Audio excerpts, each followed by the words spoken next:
या श्री स्वयं सुखिदीनां भवने स्वलक्ष्मी पापात्मनां कृतियां हृदये सुबुद्धि श्रद्धा सदां कुलजन प्रभवस्य लज्जा तां त्वां नतास्म परिपालय देवीश्वम् शरणागत दीनार्थ परित्राण परायणे सर्वस्यार्ति हरे देवी नारायणी नमोस्तुते। नमस्कार, स्वागत है आपका आचार्य वाणी में। मैं आचार्य डॉक्टर विक्रमादित्य आपके साथ हूँ इस वक्त। और धनु राशि के संबंध में आज हम बात करने जा रहे हैं कि धनु राशि वालों के लिए जनवरी का जो आरंभ काल है वो कैसा रहने वाला है। ये जनवरी का जो महीना है और 2025 है बहुत विशेष है। यदि हम बात करें धनु राशि वालों के लिए तो खासतौर पर इस बात को समझें कि धनु राशि वालों के लिए खासतौर पर ये ग्रहों का योग कई मामलों में बड़ा विशेष योग बना रहा है। कुछ ग्रह हैं ऐसे जो लगातार कुछ रुकावट आपके जीवन में उत्पन्न करने के योग बना रहे हैं, उनका भी उपाय हम आपको बताएंगे। इस वर्ष में जो है देखिए मंगल का खेल बड़ा विचित्र रहने वाला है धनु राशि वालों के लिए। बृहस्पति परिवर्तन की तरफ जाने वाले हैं और जो आपके लिए कुछ जो पिछले साल उन्होंने कई रुकावट उत्पन्न करी, उनको जो आधे वर्ष बाद करीब मई के बाद जो परिवर्तन की तरफ आएंगे वो बहुत विशेष आपके लिए योग बनाने के तैयार होंगे। आपकी राशि के स्वामी बिल्कुल आपकी राशि के सम्मुख आ जाएंगे। इस वर्ष में बहुत अच्छे योग बनाएंगे। लेकिन मंगल इन दिनों खासतौर पर ध्यान रखिएगा, 2025 मंगल प्रधान वर्ष है और आपकी राशि के दृष्टिकोण से अष्टम भाव में मंगल लगातार चलेंगे। वर्ष के आरंभ में वक्री स्थिति में रहते हुए जहां वो चल रहे हैं वहां से वो राशि परिवर्तन का योग बनाएंगे और वहां से वो राशि परिवर्तन करने के बाद जो आगे चलेंगे उसका प्रभाव आपको समझ लेना चाहिए किस प्रकार का रहने वाला है। तो ये सारे ग्रह योग जो हैं वो विशेष तौर पर आपके लिए किस प्रकार के आप समझें। इस नववर्ष में किस प्रकार के योग बनते हैं, क्या करने हैं आपको, कौन से खास उपाय करने हैं, वो भी हम आपको बता चुके हैं। लेकिन आज हम आपके समक्ष उपस्थित हैं कि जनवरी का आरंभ काल आपके लिए कैसा योग बना रहा है। तो धनु राशि वालों, ये आप सिलसिलेवार तरीके से समझें ग्रह का नक्षत्र योग क्या है। यदि 1 जनवरी की हम बात करें तो बुधवार का अवसर, नववर्ष की आपको बहुत बहुत शुभकामना। कई लोग कहेंगे कि हमारा नववर्ष नहीं है, उनका नववर्ष है। ये हमारा उनका तो भारतीय संस्कृति में नहीं होता ना। भारतीय सनातन संस्कृति तो क्या सबको अपना मानती है, वसुधैव कुटुंबकम की बात करती है। हम तो परित्याग करने का प्रयास ही नहीं करते। कुछ है जो लोग इस बात को रखते हैं कि वो उनके हम उनके, अरे नहीं, हम तो सबके हैं और सनातन भी सबका है। इस बात का हमें ध्यान रखना चाहिए। हमने सबको जोड़ा साथ में। ये खैर बात अलग है कि जब हम भारतीय सनातन संस्कृति का जब नववर्ष चैत्र में आरंभ होता है तो प्रकृति भी उसके साथ हो जाती है। सब यानी प्रकृति के समस्त जीव, वन, औषधि इत्यादि समस्त ही नव जीवन की तरफ जा रही होती हैं, नया कुछ उदय करने की तरफ जा रही होती हैं, नया विचार उत्पन्न कर रहे होते हैं, नया कुछ निर्माण की तरफ जा रहे होते हैं। और इस वक्त सब झड़ रहे होते हैं, सब झड़ रहे होते हैं, पत्ते भी झड़ रहे होते हैं, प्रकृति भी सब छुप के बैठी होती है। पूरे विश्व में इसी प्रकार का स्थिति होती है। तो ये अलग बात है कि जब अब, लेकिन जो समय चल रहा है उसके अनुसार से नववर्ष की आपको बहुत बहुत शुभकामना और उसको हम समझने का प्रयास करते हैं कि नववर्ष हमारे लिए क्या लेकर आया है, नववर्ष के आरंभ के दिवस हमारे लिए किस प्रकार के रहेंगे। तो 1 तारीख को बुधवार रहेगा, 1 जनवरी को द्वितीया तिथि रहेगी और ग्रह नक्षत्रों के दृष्टिकोण से आपके लिए योग गजकेसरी बना होगा। यह आपके लिए बहुत सुंदर योग बनता दिखाई दे रहा है। बृहस्पति से दृष्ट होकर चंद्रमा द्वितीय भाव में जो विराजमान रहेंगे वर्ष के आरंभिक 2-3 कालों में, ये बहुत अच्छे से आपके लिए लाभ के योग बनाएंगे।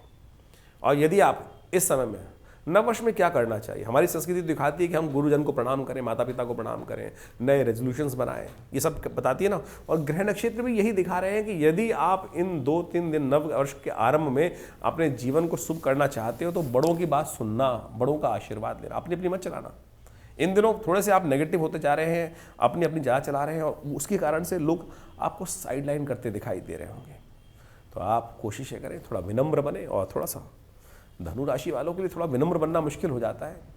ये अपनी चलाने की ज़्यादा बात करते हैं, छोटा बन के रहना इनके बस की बात नहीं है। लेकिन मैं चाहता हूँ यदि आप ग्रह नक्षत्रों के दृष्टिकोण से थोड़ा विनम्र रहते हुए बड़ों का आशीर्वाद लेकर कार्य कर लोगे तो ये नववर्ष आपके लिए शुभ हो सकता है। कम से कम आरंभ के 2-3 दिन तो बहुत सुंदर, गजकेसरी योग जब तक है तो बहुत अच्छा रहेगा आपके लिए। इस दिन शाम को चंद्र दर्शन होगा, उस दिन सुंदर रूप से चंद्र दर्शन कर भगवान की कृपा से कार्य करने का प्रयास कीजिए, बहुत अच्छा रहेगा आपके लिए।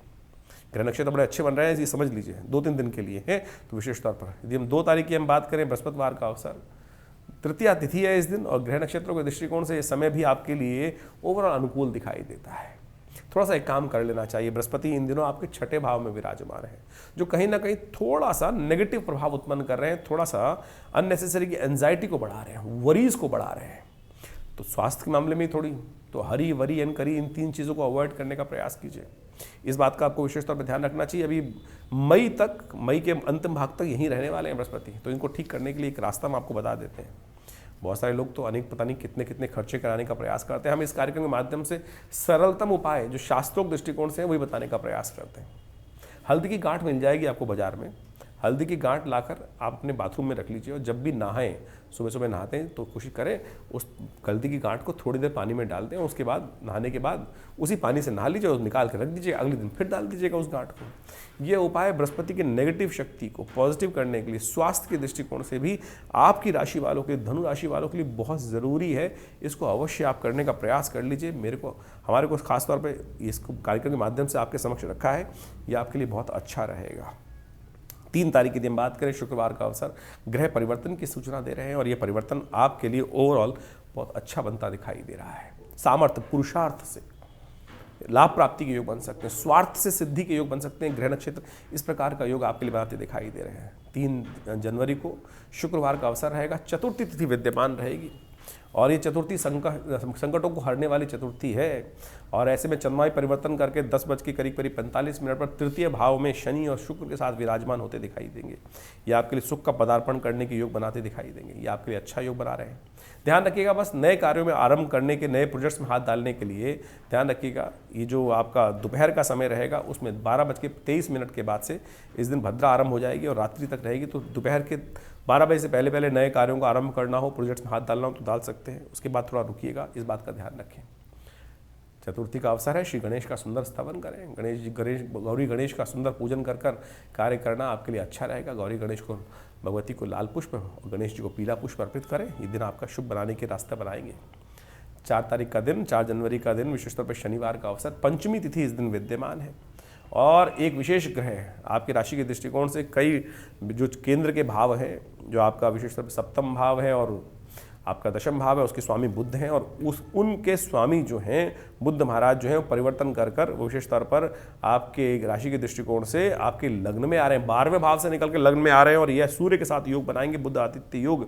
ये आपके लिए बहुत सुंदर रहेगा, आपकी शक्ति को कई गुना अधिक बढ़ा देगा, चीज़ों पर नया सामर्थ्य, लेकिन कई प्रकार की भूख भी, सफलता प्राप्त करने की भूख, उत्कंठा आपके अंदर बहुत बढ़िया सा जगाता दिखाई दे रहा है। और जब तक भूख नहीं जागेगी तब तक कार्य करने की शक्ति कहाँ से होगी, ये साफ साफ समझ लीजिए।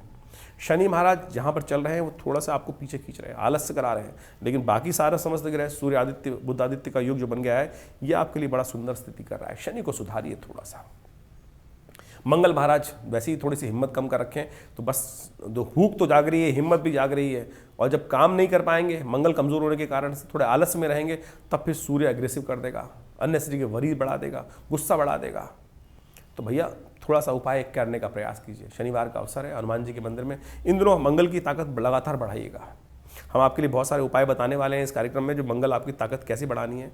तो आप कोशिश ये करें, हनुमान जी का पाठ कर लीजिए। हनुमान जी के मंदिर में जाकर शनिवार के दिन खासतौर पे एक लाल रंग का दीपक प्रज्वलित कर दीजिए।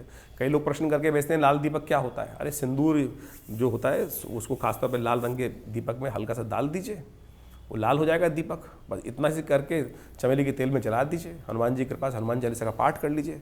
ये बहुत बढ़िया योग है आपके लिए। हींग लगे ना फिट के रंग चोखा होगा इस दिन, इसको करने से लाभ ही प्राप्त होंगे। 5 तारीख का दिन, विशेष तौर पर रविवार का अवसर और षष्ठी तिथि इस दिन विद्यमान है और ग्रह नक्षत्रों का योग परिवर्तन का सुंदर आपके लिए रास्ता भी बनाता दिखाई दे रहा है। चंद्रमा चतुर्थ भाव में जाने की बनाएंगे योग और ये आपके लिए कहीं ना कहीं स्वास्थ्य के मामले में समय थोड़ा भारी दे सकता है। राहु के साथ चंद्रमा जो ग्रसित हो जाएंगे, ये कहीं ना कहीं मनोमस्तिष्क में थोड़ा सा नेगेटिव भाव उत्पन्न कर देंगे।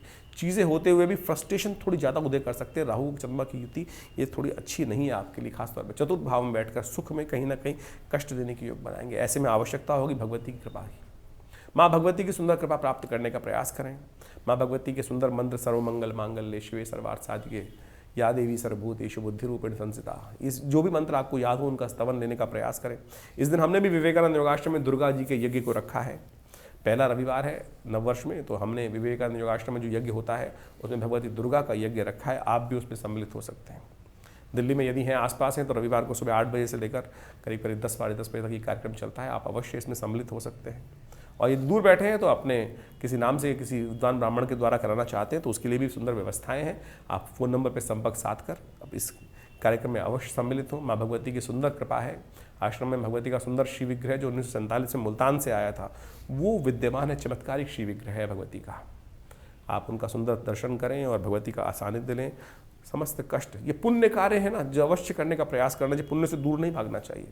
कई बार मन में संशय उत्पन्न हो जाता है, अरे करें ना करें, अरे कर दो। पुण्य का भाव मन में आया, कहीं से आदेश मिला, कहीं से कुछ रास्ता योग बना, तो अवश्य उनकी तरफ अपने आप को अग्रसित कर देना चाहिए। ये कहीं ना कहीं लाभ के रास्ते बनाता है, कष्टों को दूर करने का। देर सवेर कहीं ना कहीं पुण्य कभी क्षय नहीं होते, पुण्य कभी वेस्ट नहीं जाते। ये कहीं ना कहीं कष्टों से निवारण करने का योग ही बना देते हैं।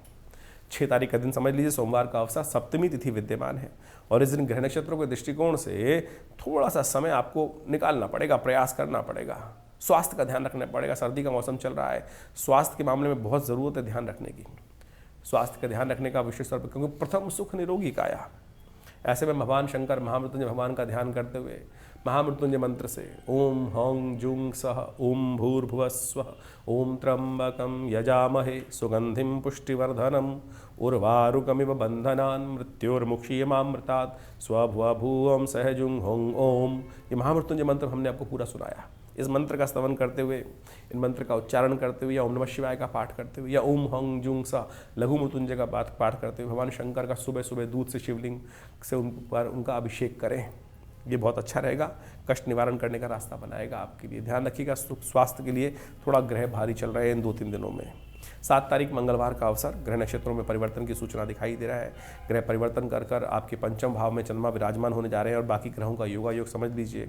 आपके लिए कई प्रकार से मंगल की दृष्टि चंद्रमा पर पड़ रही है और ये योग बना रही है विशेष तौर पर आपके कार्यों में आपको सफलता देने की। शुक्र के साथ विराजित शनि महाराज और चंद्रमा उनसे तृतीय भाव में बैठे हुए हैं। ये कहीं ना कहीं विचारों में यदि पॉजिटिव रहे तो बहुत बढ़िया तरीके से लाभ के योग आपके लिए सुंदर बनते दिखाई देंगे। हिम्मत जगाइए, मंगल को ताकत देने का प्रयास कीजिए। मंगल की ताकत देने के लिए, मंगल इन दिनों सबसे कमज़ोर है आपके, जैसे हमने कार्यक्रम के आरंभ में भी आपको बताया था। तो हनुमान जी का लगातार पूजन चाहिए, हनुमान जी की कृपा चाहिए। और हनुमान जी अजर अमर है, इस संसार में सदा व्याप्त रहने वाले हैं। तुलसी बाबा ने स्वयं उनके दर्शन किए और उनकी समस्त उन्होंने ही भगवान के दर्शन कराए। और कैसे दर्शन कराए, ये भी कथा बड़ी विचित्र है। ये बड़ी विचित्र कथा है जो सार गर्भित है कि हमें छोटा सा प्रयास यदि हम अनायास भी करेंगे तो कैसे हमारी किस्मत को जगा सकता है, ये समझना चाहिए। तो आपको समझने की आवश्यकता है भारतीय संस्कृति में जो विशेष तौर पर विशेष घटनाएं घटी हैं हमारे देशों, हमारी संस्कृति में, उनको हमने शास्त्रों में इंगित किया है। तुलसी बाबा के संबंध में जिनको साक्षात भगवान के दर्शन हुए, उस कथा का विवरण यदि आप पढ़ लें तो समझ में आएगा कि आपको विशेष तौर पर कष्ट से निवारण का रास्ता प्राप्त होगा। कहा जाता है कि तुलसी बाबा नित्य प्रति पूजा करते थे और पूजा करते हुए एक थोड़ा सा लोटा जल से पीपल के पेड़ पे अवश्य डालते थे। और पीपल के पेड़ पर कहा जाता है कि कुछ नित्यपति डालना एक योग था, ही डालना ही डालना था पीपल के। हमारी संस्कृति में इस बात को विशेष तौर पर बताया गया है। देव कृपा से उस पेड़ पर एक प्रेत का निवास था और नित्यपति जब सुबह के समय जाते हुए उस पर पेड़ पर पानी डालते ही थे। कहा जाता है कि कुछ वर्ष बाद, कुछ समय बाद उस जो पेड़ पे प्रेत था उसकी तृप्ति हुई और उन्होंने बाबा को दर्शन दिए। बाबा ने कहा कि मैंने तो ऐसा कोई कार्य किया नहीं, ज्ञान वर्धक के अनुसार से कि तेरी तर्पण हुआ हो, तेरी तृप्ति हुई हो। तो प्रेत महाराज ने बोला कि भगवान की आपकी कृपा से बस बहुत बढ़िया मेरी तृप्ति हुई और मैं बहुत वर्षों से यहाँ वास कर रहा था और मेरे को कोई रास्ता नहीं मिल रहा था। आपके पुण्य प्रताप से इस जल से मुझे पुण्य की प्राप्ति हुई, तृप्ति हुई। तो आप मुझसे वरदान मांग लीजिए, मैं आपका क्या सहायता कर सकता हूँ। तो तुलसी बाबा के मन में भाव आया कि अरे बस तुम प्रेत हो तो कोशिश कर हनुमान जी से मेरे दर्शन करा दो, हनुमान जी से मिलने का रास्ता बता दो। तो कहा जाता है, कथा आगे चलती है तो उसमें कहा जाता है कि हनुमान जी, प्रेत ने कहा देखिए मेरी इतनी सामर्थ्य कहाँ कि मैं हनुमान जी का आपको दर्शन करा दूँ, लेकिन एक भाव बता सकता हूँ कि उस जगह पर, एक जगह जो बनारस के अंदर एक कथा होती है और वहाँ हनुमान जी आते हैं, यदि आप उनको पहचान पाएँ तो उनके दर्शन बस आपको हो जाएंगे। बोले ऐसे कैसे पहचानूंगा? तुलसी बाबा ने कहा जाता है कि उन्होंने, प्रेत ने बताया कि वो सबसे पहले आते हैं, सबसे आखिरी में जाते हैं और उनको आप जाकर खुद ही पहचानना पड़ेगा। तुलसी बाबा वहाँ गए और देखते रहे कुछ दिन तक। एक वृद्ध आते थे, सबसे पहले कोढ़ी थे और वो सबसे पहले आते, सबसे बाद में जाते। तुलसी बाबा ने, अंतर ज्ञान तो था ही, पुण्य तो था ही, जाकर उस वृद्ध के पैर पकड़ लिए। थे वो हनुमान जी। कथा को लंबा ना करते हुए बताऊं कि हनुमान जी की जब चरण छोड़े नहीं सब कुछ, तो बाद में हनुमान जी को अपना प्रत्यक्ष रूप दिखाना ही पड़ा। आपकी श्रद्धा की आवश्यकता है। आपकी श्रद्धा की आवश्यकता है, विश्वास की आवश्यकता है। हमारा विश्वास ही नहीं जागता है। और कहा जाता है कि बस उनको जब चरण पकड़े तो भगवान, तुलसी बाबा ने एक ही बात कही कि मुझे भगवान के दर्शन करने हैं। तो वो उनकी कृपा से ही उस चित्रकूट के घाट पर जब वो लेके गए और दर्शन भी ऐसा कराया कि एक बार उनको लगाया कि विशेष तौर पर अभी तो आए थे दर्शन करने के लिए, उस कथा को मैं लंबा नहीं कर रहा हूं, लेकिन विश्वास जगाने की कोशिश कर रहा हूं आपको समझे कि ये भाव का खेल है कि भगवान आए और उनको पहचान नहीं पाए। तो भगवान जी आगे बोलते हैं, अरे अभी तो आए थे,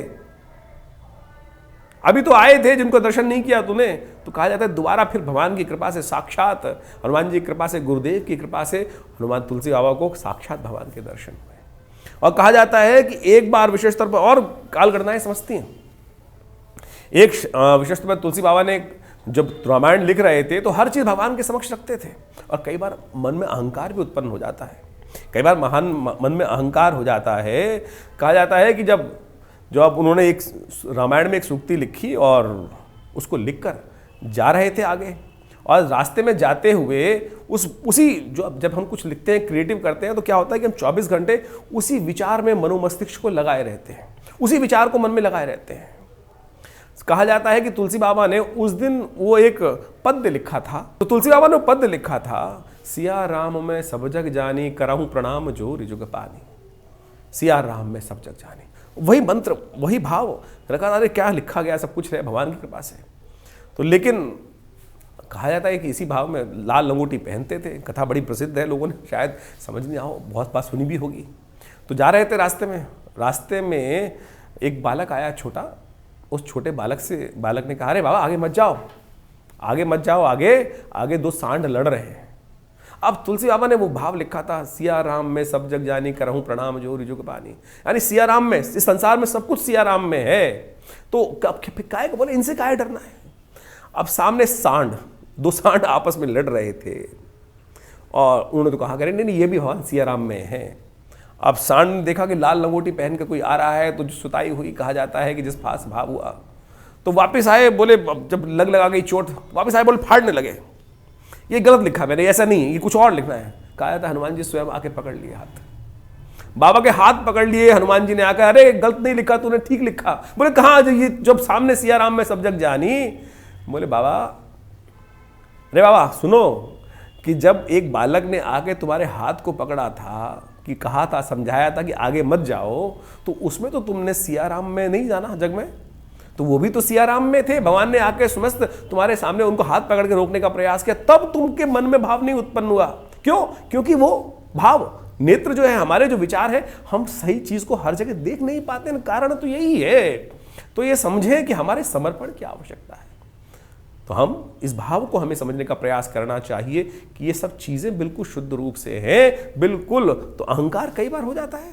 जब तुलसी बाबा को भी अहंकार नहीं था, वो क्या था कि हम उस वास्तविक सत्य को नहीं समझ पाते हैं। बहुत सीधी सी कथा है।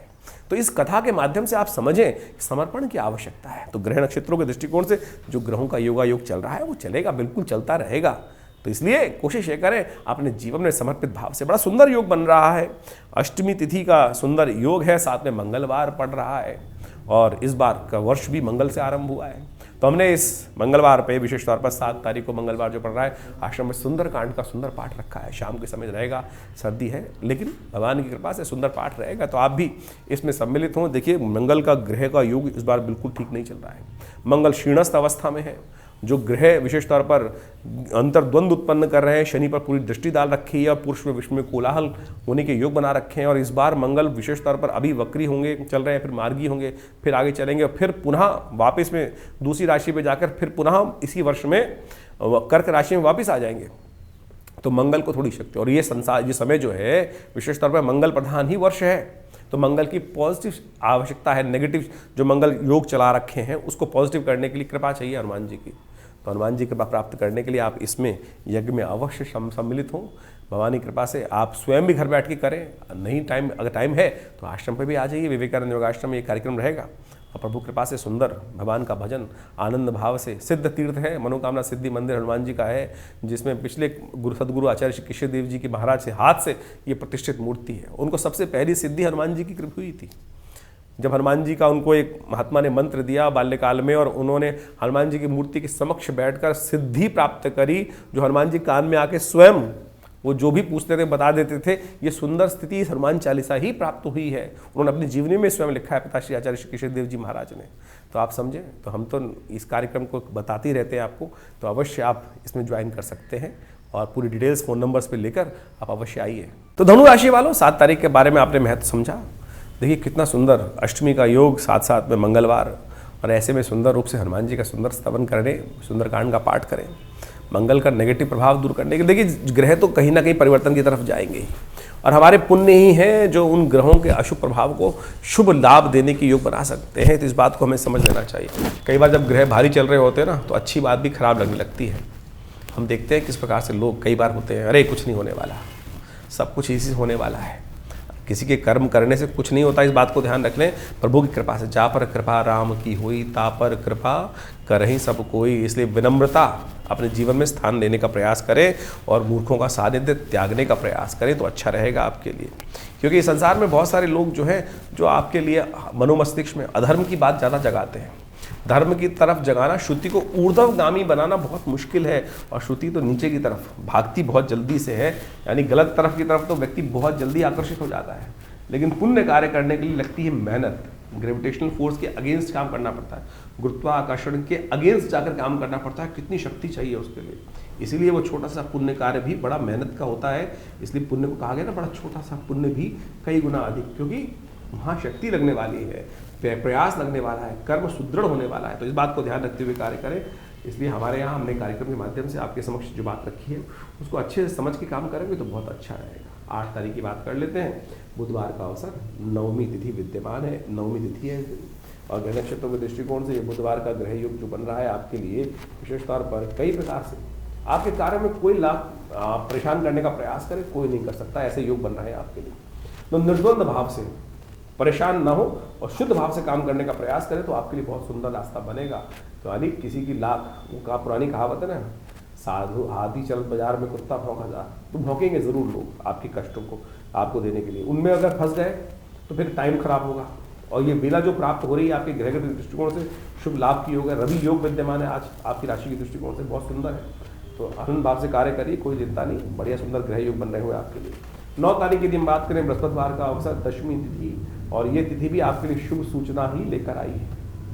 आपके कार्यों में आगे बढ़ने के योग बनती दिखाई दे रहे हैं बड़े सुंदर तरीके से। और शाम को चंद्रमा परिवर्तन करके गजकेसरी योग का भी निर्माण कर देगा, वो भी आपके लिए काफी मामलों में अच्छा रहेगा। बस स्वास्थ्य का थोड़ा ध्यान रखना पड़ेगा। दिन में आप जो भी कार्य कर रहे हैं ध्यान रखिएगा कहीं सर्दी न लग जाए, स्वास्थ्य के मामले में कहीं खराब स्थिति ना उत्पन्न कर दे, क्योंकि आने वाले 2-3 दिन जो है वो अच्छे हैं, लेकिन यदि आपने स्वास्थ्य और झंझट में ना फंसे तो, क्योंकि दोनों तरफ से रास्ते बनते दिखाई देते हैं। ग्रह ऐसा है कि इधर भी खींच सकता है, उधर भी खींच सकता है। तो यदि आशीर्वाद सही रहा आपके लिए, पॉजिटिव सही रहा, एक काम कीजिएगा इस दिन, गुरुजन का आशीर्वाद, पीली चीज़ों का दान, जहाँ छोटे बच्चे पढ़ते इत्यादि हो, कॉपी पेंसिल इत्यादि कहीं गरीब व्यक्ति दिखाई दे जाए तो वहाँ दे दीजिए, मंदिर में छोड़ दीजिए, मंदिर में पंडित जी को दे दीजिए, ये बहुत सुंदर रहेगा आपके लिए। 10 तारीख के लिए बात करें, शुक्रवार का दिन, गजकेसरी योग निर्माण हो रहा है। छठे में बैठे हुए चंद्रमा बृहस्पति आपके लिए कहीं ना कहीं कुछ अच्छी बात तो अवश्य करा सकते हो, लेकिन ध्यान रखिएगा इस दिन चंद्रमा विशेष तौर पर छठे भाव में जाकर थोड़ा रोग उत्पन्न कर देता है, स्वास्थ्य का ध्यान रखिएगा। और इस समय क्या कीजिए, एकादशी है, चावल का त्याग करें, चावल ना खाएं, और हो सके तो भगवान शालिग्राम जी को सुंदर स्नान कराने के बाद उनका चरणामृत ग्रहण करने का प्रयास करें। ये पुत्रदा एकादशी है, शुक्ल एकादशी है, विशेष तौर पर बहुत सारे असंभव को भी संभव कराने वाली एकादशी है। भगवान का सुंदर स्नान करा के चरणामृत ग्रहण करें, कष्ट दूर होंगे। देखिए ग्रहों का योगा योग अभी आपने समझा कि जनवरी में किस प्रकार का योग बनने वाला है। ये 2025 जो आरंभ हुआ है ये बहुत महत्वपूर्ण है। यदि ग्रह के आरंभ में हम देखें तो वर्ष के आरंभ के अंदर तो 2025 का जो महीना जो आरंभ हो रहा है जनवरी का, मंगलवार के दिन आरंभ हो रहा है। बहुत सारे लोग कहेंगे कि नहीं उस दिन तो बुधवार है। भैया देखिए रात को 12 बजे भारतीय संस्कृति में जब हमारे कैलेंडर के अनुसार से हम बात करेंगे तो वो दिन आरंभ होता है सूर्य उदय की तिथि के अनुसार से। तिथि भी वही तब मानी जाती है और दिन का आरंभ भी उस वक्त माना जाता है, लेकिन जो इंग्लिश कैलेंडर है वो रात को 12 बजे डेट बदल जाती है और उस समय मंगलवार का योग चल रहा होगा।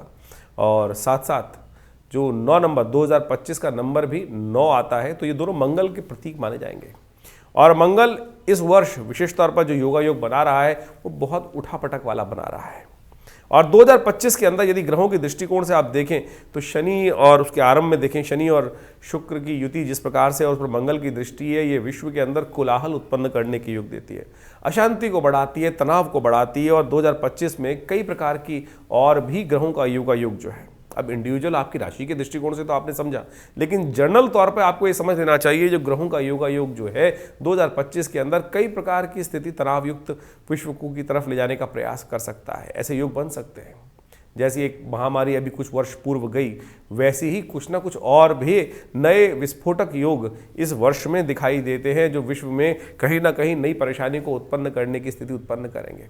और साथ साथ तनाव का वातावरण जो है, जो युद्ध पिछले 2024 में चलता रहा जिस प्रकार से, उसमें और आग में घी डालने का काम बहुत सारे जगहों पे होने के योग दिखाई देते हैं और जिसके कारण से अशांति का वातावरण बन सकता है। इन ग्रहों के योग के अनुसार से हमको समझ लेना चाहिए कि हमारे दृष्टिकोण से ग्रह किस प्रकार चल रहे हैं। देखिए, समय हमेशा परिवर्तन की तरफ जाता है, समय हमेशा परिवर्तन के योग बनाता रहता है और इस परिवर्तन के दृष्टिकोण से हर व्यक्ति के ऊपर उसका अलग प्रभाव होता है।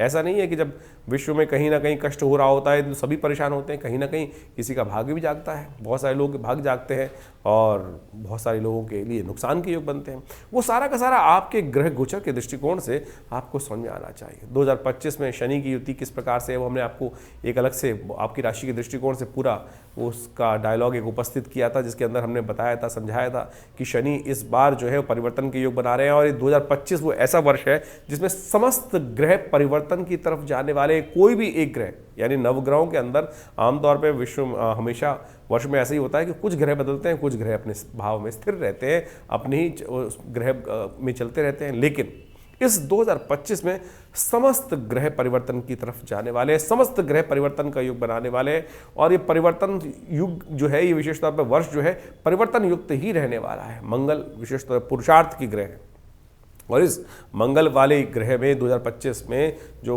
विशेष तौर पर योग मंगल के दिन ही आरंभ हो रहा है 2025, इसमें बहुत उठापटक के योग बनते दिखाई दे रहे हैं। इसमें राहु ग्रह भी परिवर्तन की तरफ जाएंगे जो मई के बीच में जाएंगे, शनि भी परिवर्तन की तरफ जा रहे हैं मार्च के अंत में, बृहस्पति भी परिवर्तन की तरफ जा रहे हैं और बृहस्पति तो एक नहीं, इस बार जो है 3 राशि में परिवर्तन का योग बनाएंगे। पहले एक राशि में रहेंगे, फिर दूसरी में आएंगे, फिर वापस उसी राशि में आ जाएंगे और कई बार विभिन्न प्रकार के योग इस बार बनते दिखाई दे रहे हैं। तो आपको बिल्कुल सिलसिलेवार तरीके से इस ग्रहों के योग को समझते रहना पड़ेगा। बहुत तेज गति से चलने वाला है वर्ष। हमने एक जो आपके समक्ष एक आपकी राशि के अनुसार से एक जो वीडियो बनाया था, उसके अंदर ये बताया था कि बृहस्पति कितनी तेज गति से इस बार विभिन्न राशियों को परिवर्तन करने का जो पूरा कालचक्र के अनुसार से बृहस्पति एक वर्ष में एक राशि को पार करते हैं। इस बार इस करीब यदि हम बात करें 2025 के अंदर 3 भावों को परिवर्तन, मतलब 3 राशि में परिवर्तन का योग बनाएंगे। पहले एक राशि में रहेंगे, फिर दोबारा दूसरी राशि में जाएंगे, फिर परिवर्तित करके वापस आ जाएंगे। मार्गी, वक्री, कई प्रकार के योग बनते दिखाई दे रहे हैं। तो आपको इस साल को बहुत सिलसिलेवार तरीके से समझ के अनुसार से बहुत चीज़ों को देखते हुए समझने की आवश्यकता रहेगी। तो यदि आप उन सब चीज़ों को समय समय पर जो हम आपके समक्ष उपस्थित करते रहेंगे वार्ताओं को ज्योतिष के दृष्टिकोण से समय की चाल को पहचानते हुए यदि कार्य करेंगे तो आपके लिए बहुत अच्छा आपकी राशि के दृष्टिकोण से समझ सकते हैं। देखिए, बहुत सारे लोग कई बार हमारे इस चैनल पर वीडियो देखने के बाद, हमारे इन कार्यक्रमों को देखने के बाद ये बोलते हैं कि संसार में तो करोड़ों लोगों की एक ही राशि होती है। जी हाँ, बिल्कुल करोड़ों लोगों की एक राशि होती है, लेकिन राशि के दृष्टिकोण से आप समझ सकते हैं। गोचर के दृष्टिकोण तो एक ही देखे जाएंगे। ज्योतिष के कई प्रकार से काल गणनाओं को समझा जाता है। एक तो आपकी जन्मपत्री के अनुसार से, एक विशेष तौर पर कालचक्र को समझते हुए राशि के दृष्टिकोण से भी तो गोचर का प्रभाव देखा जाता है और वो तो 12 ही हैं।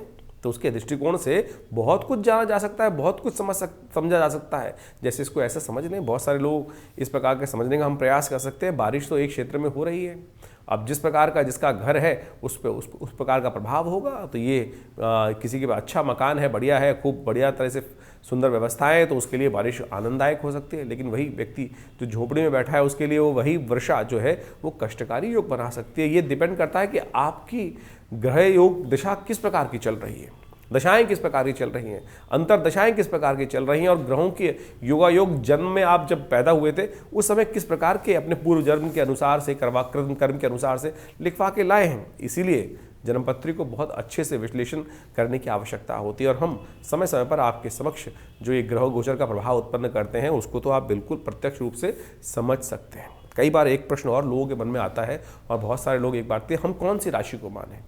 देखिए, राशियाँ विशेष तौर पर ज्योतिष के दृष्टिकोण से सबसे इंपॉर्टेंट जो मानी जाती है वो मानी जाती है आपकी चंद्र राशि।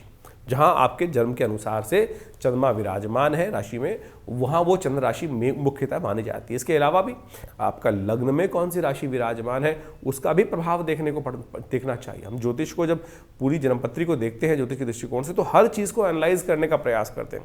आपकी नाम राशि कौन सी है, आपकी सूर्य की राशि कौन सी है, फिर आपके षोडश वर्ग में कौन से ग्रह अच्छे से शुद्ध होकर बैठे हैं, नहीं बैठे, कहाँ कौन कौन से योग बना रहे हैं।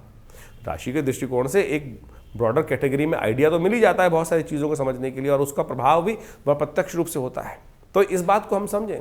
बहुत सारे लोग नाम के अनुसार से ही अपनी राशि को देखने का प्रयास करते हैं, वो भी ज्योतिष का एक छोटा सा पहलू है, लेकिन मुख्यतः जन्मपत्री को पूरी से विशेष विश्लेषण करने की आवश्यकता है। जैसे आप इसको ऐसे समझ सकते हैं कि न्यूमरोलॉजी ज्योतिष के अंतर्गत एक शाखा है जिसका नाम है न्यूमरोलॉजी। आपका नाम, जैसे मेरा नाम विक्रमादित्य है, मैं विक्रमादित्य के लिए स्पेलिंग को जब मैं बचपन में ज्योतिष सीख रहा था तो मैंने देखा कि VIKRAM में लिखता था पहले, और उसका इंटरप्रिटेशन देखा तो वो कुछ बहुत ठीक नहीं आ रहा था, तो मैंने उसमें से ए हटाया, विक्रम का स्पेलिंग रहा, VIKRM किया, VIKRMADITYA, इसको इस प्रकार से कर दिया। तो उसका ऐसा अद्भुत प्रभाव पड़ा कि बिल्कुल जिसका जो न्यूमरोलॉजी के हिसाब से हम कैलकुलेशन करके निकालते हैं, तो ज्योतिष के छोटे छोटे आयाम है लेकिन बहुत महत्वपूर्ण प्रभाव उत्पन्न करते हैं। मेरा कार्य इस कथा को, इस बात को यहाँ समझाने का अर्थ ये है कि जो जिस प्रकार के स्पेलिंग्स यूज़ कर रहा है, कोई VIKRM करके हमको संबोधित करता है तो उसका प्रभाव उसी प्रकार से होगा। कोई मेरे नाम को विक्रम कह के कह रहा है, कोई विक्रमादित्य कह रहा है, कोई आचार्य विक्रमादित्य कह रहा है, तो ये सारे के सारे जो अलग अलग प्रकार के जो नाम के शब्द हैं अलग अलग वाइब्रेशन उत्पन्न कर रहे हैं।